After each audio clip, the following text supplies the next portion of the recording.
see Governor Christie apologize for like 2 hours a little while ago? That was pretty nice. He didn't quite apologize. He didn't quite know what was going on. He just did a little Ralph Cramden. You remember? He was going... Hamina, hamina, hamina, hamina, hamina. That was about it. That's all he did, you know. That's what he did, you know, in public. You know, in public he was the Ralph Cramden at the end of The Honeymooners who's, you know, apologetic. You know, that one, you know. But behind closed doors, he was like this. Bridget Ann Kelly, you know that I know. That you know that I'm the governor of New Jersey. Oh, I'm the governor, and you are a blabbermouth. A blabbermouth. And you are fired. Fired. F-Y-U-R-D. Fired. So get out. Out. O-U-G-H-T. Out. That was behind closed doors. The governor of New Jersey. He's also in some trouble about a commercial that he did with his, I don't want to say anything bad about his plain wife and 2 fat kids, but he did some commercial where he, you know, was to help Hurricane Sandy build a house or something, and he put it on this commercial, and the wife is very scary. I don't know. She's got this smile like the Joker, you know, she's got one of those. I think they carved her face, I'm not sure, but she's got this smile, and they're walking around the beach and stuff, so some people want to roll him back into the water. There was some issue, but no, so I don't know. I think he's just going down. I don't know what's happening. And he, wasn't he? See, he was the great fat hope, wasn't he? He was. He was the great fat hope, but now we're kind of learning he's crooked and he's losing weight. I don't know what's going to go down. I thought I'd have a career doing him. I got the tie and this. I'm like Vaughn Meter. It's all happening again. It's all happening, but there's no brains blowing up. Nothing. There's no blood involved. Just my blood. So, anyway. Well, I'm going to shoot him tomorrow. Don't shoot him. No shooting. No shooting. Can we take a pledge, everybody? Woo! Here in the bar? Yes. No shooting, okay? A little pledge.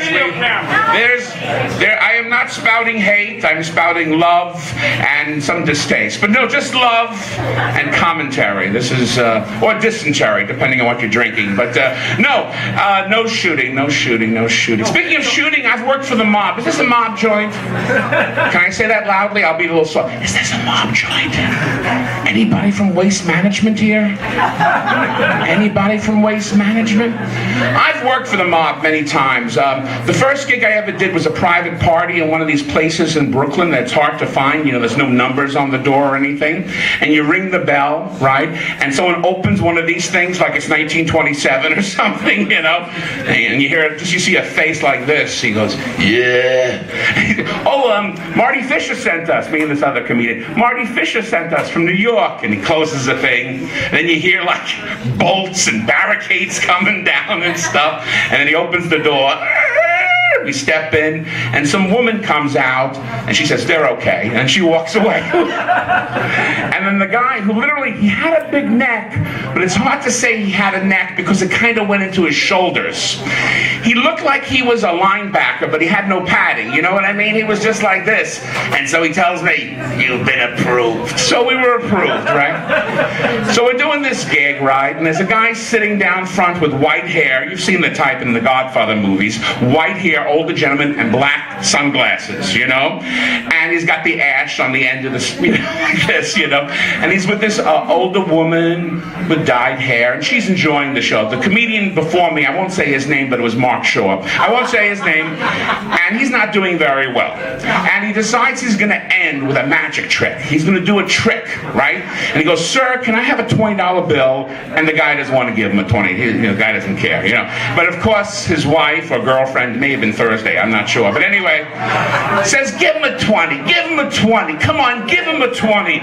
So he reluctantly takes out a 20. The comedian takes the 20, puts it in his pocket, and he says, Zam, you're a schmuck.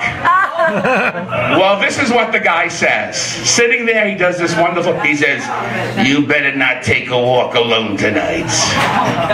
Stay out of alleys.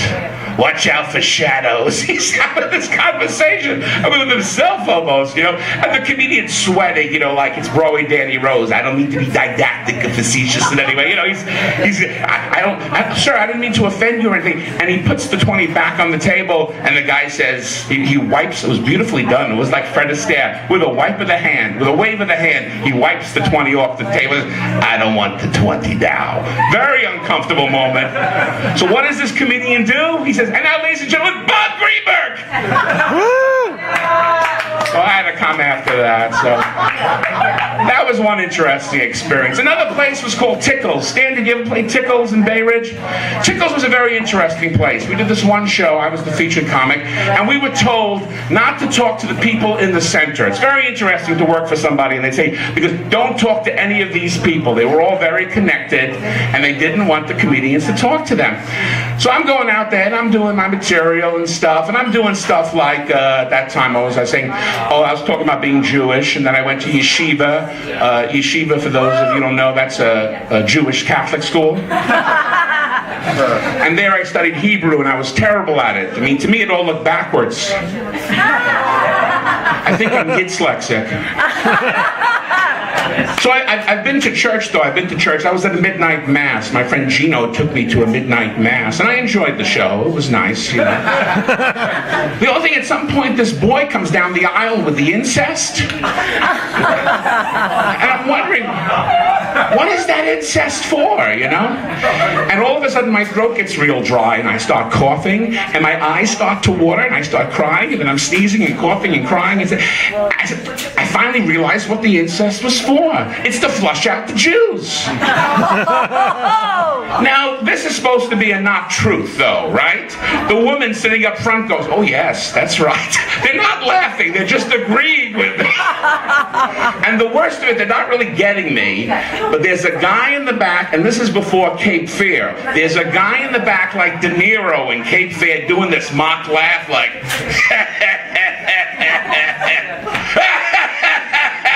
he's doing this, right?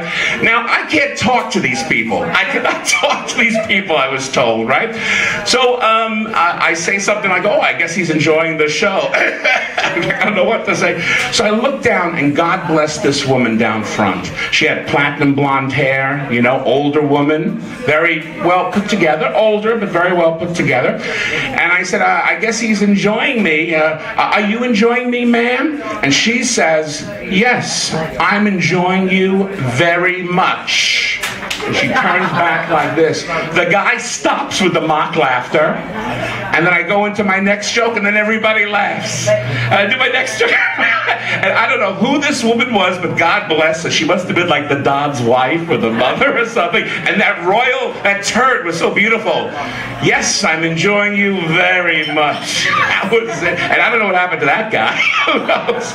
But to get paid, this is interesting. When you do a gig, usually somebody comes up, and the Italians, they like to give you a shake hand and the cash and the blood money. I mean, the money right in the hand, right?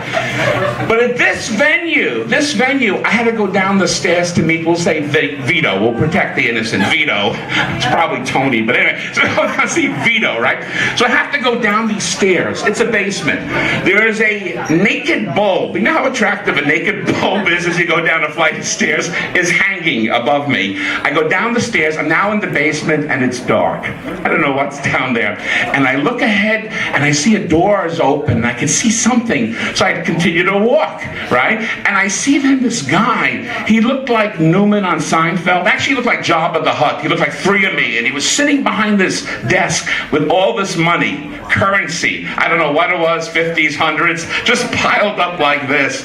And so it's like visiting Mussolini or something. I don't know. I had this long walk, and I realized, should I proceed? Should I have my hat in my hand? I wasn't sure what I was supposed to be doing. So I'm standing there, and he goes like this. I couldn't quite tell if he was hot and he was waving. I don't know. He went like this, and he goes like this. Oh, I better start moving.